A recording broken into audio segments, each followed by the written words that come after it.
Hello, everyone, and welcome to another episode of my anime journal. Today, we will be starting out by talking about Hanamonogatari. And so, this is, it's naturally a part of the Monogatari series. And so, it's about this girl, Kambaru. And as we can see from the cover, she likes to wear. Those are bicycle shorts underneath her skirt, so that I'm pretty sure she's a girl who just doesn't actually wear anything underneath of them. It's like there's not panties under there. Those are being used as her panties. So it's kind of like a panty shot, but at the same time she's still more covered than most girls are, even with the skirt. So yeah. Yeah, she likes basketball and has a broken arm. Actually, no, it wasn't a broken arm. I believe it was like a magical furry arm. That it's weird, but that's just who she is. Yeah, monkey. That's what it was. It was a monkey arm. And she's cute. They're all cute. And so, yeah, you see that this goes actually below her skirt. Yeah, she has, the bandaged up arm, soccer shoes, or basketball, I guess, and the furry arm, which in this figure, I'm guessing you could just detach it and then put her regular bandaged up arm on top of that instead. Or if you had another figure, you could just put on a normal girl's arm, if that's how you wanted her to look.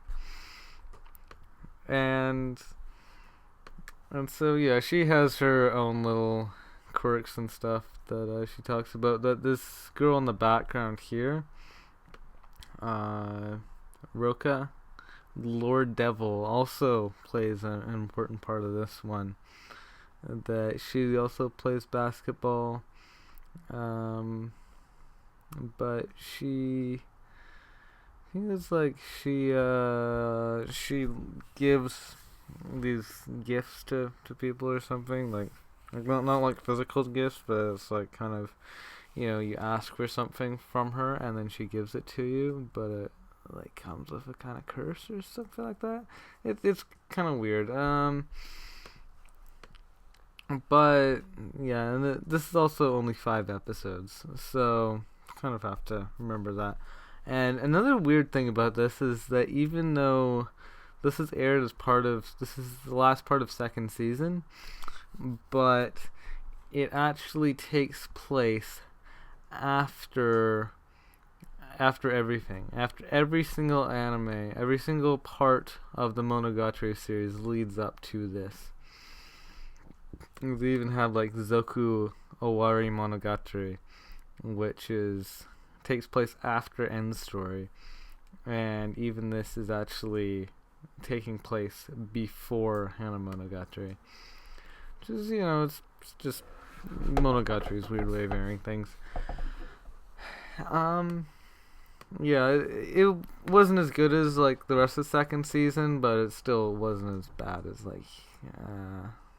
say Nekokuro. Nekokuro was terrible.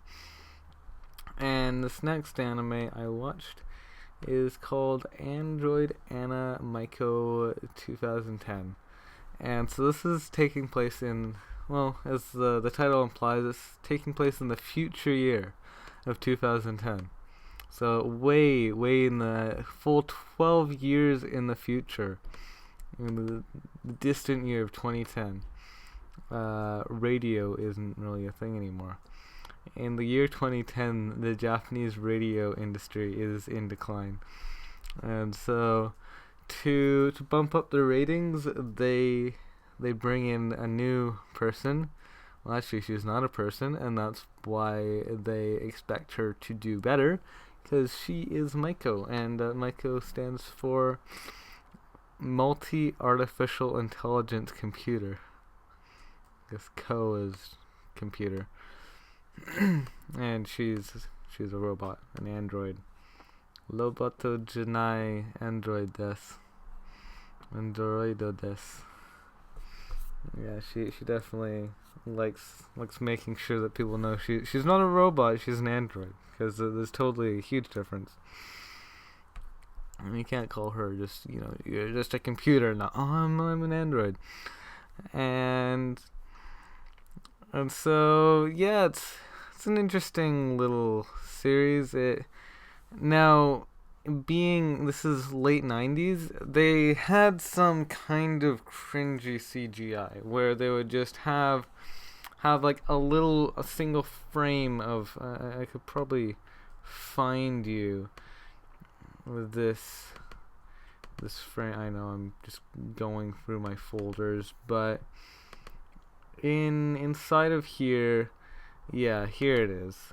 This is a screenshot from this anime, and it looks kind of weird. Like, you can tell this is CGI, and it's like 3D CGI, but the rest of the anime is in 2D. But they have just certain artifacts, things like this telephone, where it's like, hey, does anyone want to draw this telephone? Oh, I can't be arsed. I can't be arsed either. Yeah, let's just render it up on the CG machine. And whereas everything else is like cell animated, so it's like, why though? Yeah, like we see her, and she's a robot here, and she doesn't look CG at all. This looks like, regular 90s kind of stuff. But then there's just certain things where it's like, yeah, that's definitely made on a computer. No doubt about that. But in terms of story, so as you can also see that it does have fairly short episodes, but the story goes that we have, she joins the cast, and she's there to help them out, but she's just a really bad spokesperson. Like, in terms of radio, she's not the best person to be on there, but it's kind of like, just what else do we do? Like, if we have a human, that's boring. It would be cool to have a robot, because no one else has a robot on their radio station. But the thing is that if people don't want to listen to radio in the first place, that having a robot speaker doesn't actually do much of anything. In fact, if it was today, if it was like real life 2010, if you had a robot speaker, and it was like not necessarily like an android, but like just a robot, like like those kind of text to speech kind of stuff, it would just be like, who cares? It doesn't actually matter.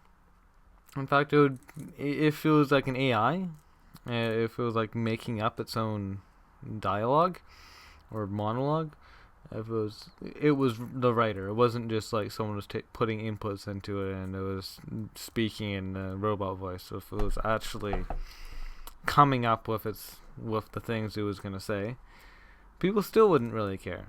Like, we have robots that do that, and we don't have them on the radio because it doesn't sound good. People prefer to have a human voice.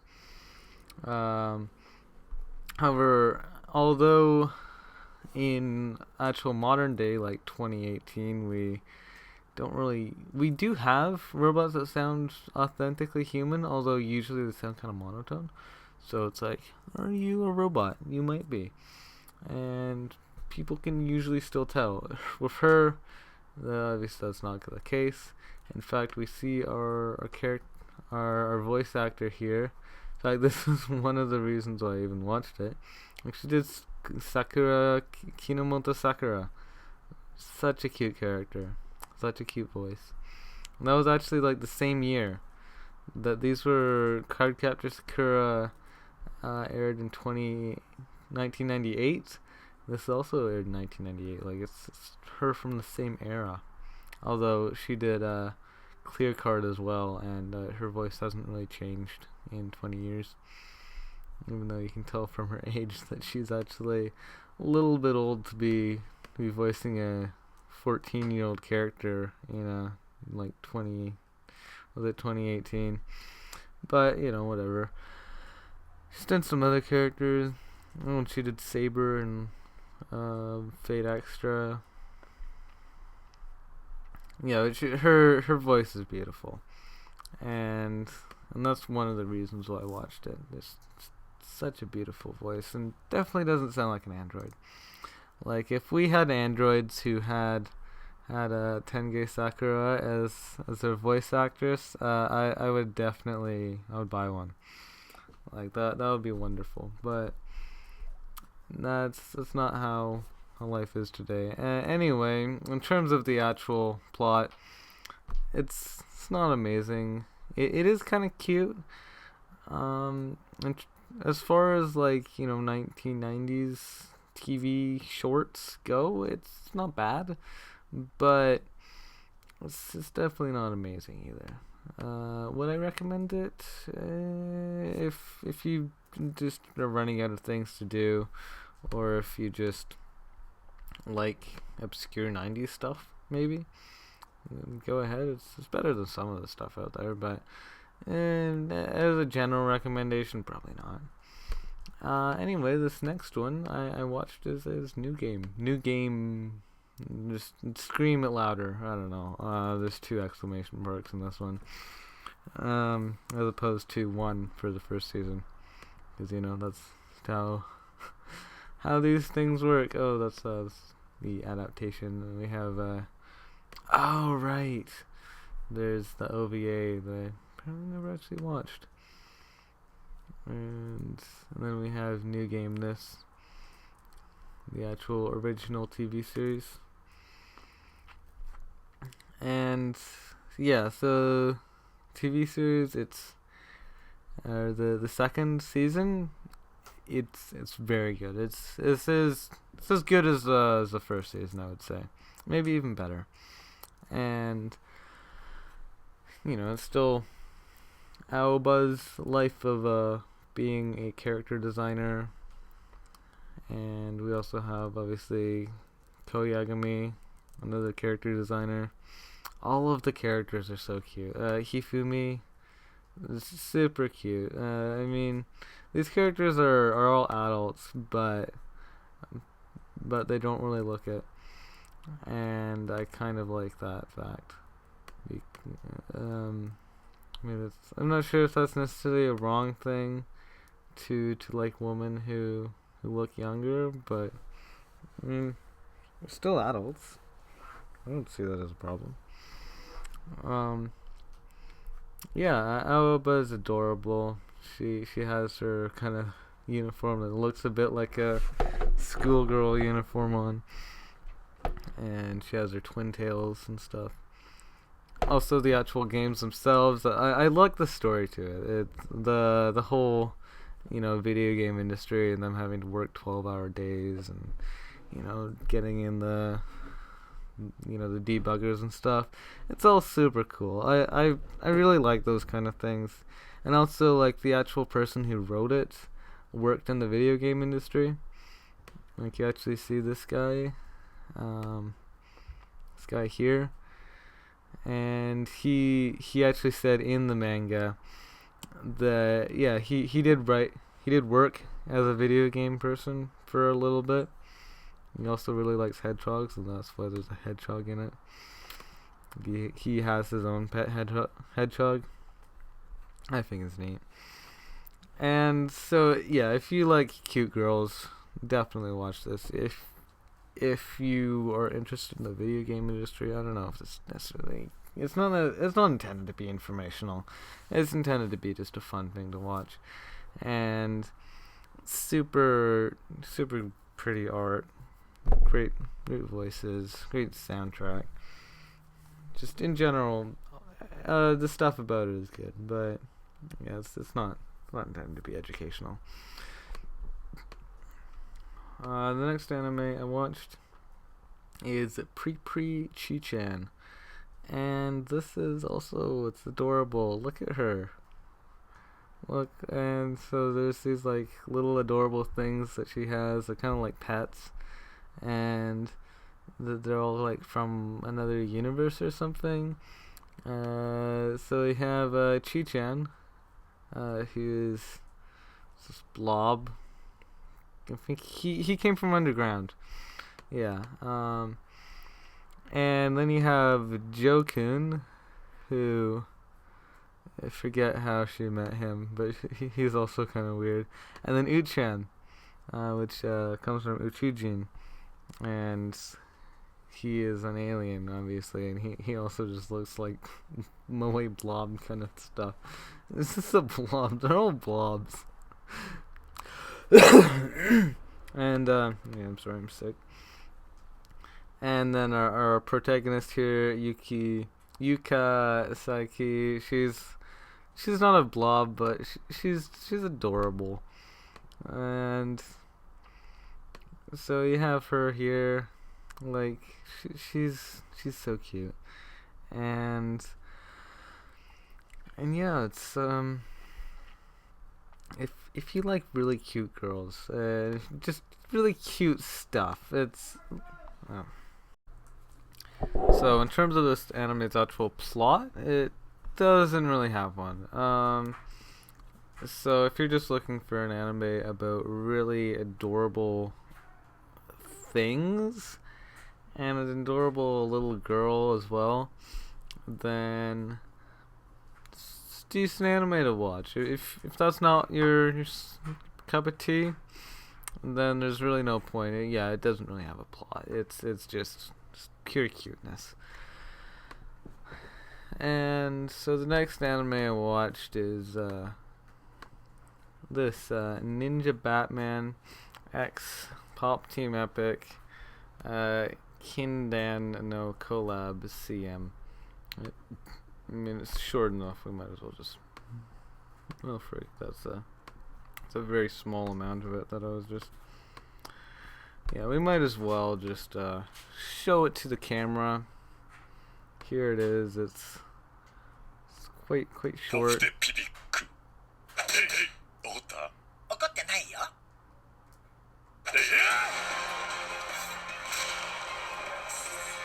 Yeah, it's just a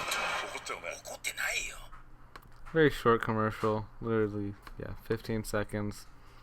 And so yeah, I just showed you the whole thing. Well, I mean, yeah, it's just they're imitating the characters there, and it's supposed to advertise Ninja Batman. Which, why is Ninja Batman even a thing? Why did someone decide, you know what, this deserves to exist? Who thought this would be a good idea? Ninja Batman. Since when is Batman anything about ninjas?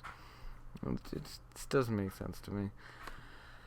Anyway, yeah, that's one of Netflix's dumb ideas of we should have this as an anime. Yeah, they also did what was it, Neo Yokio, frickin' Jaden Smith anime.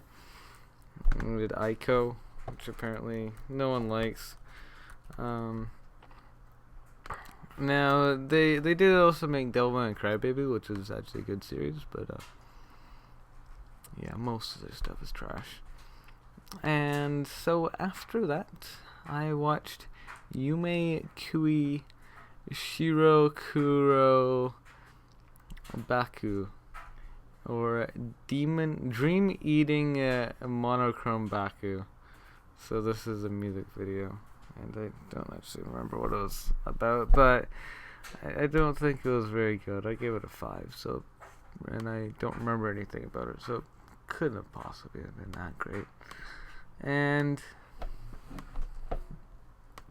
after that, I watched Suna no Wakusei featuring Hatsune Miku, or Sand Planet featuring Hatsune Miku. And this is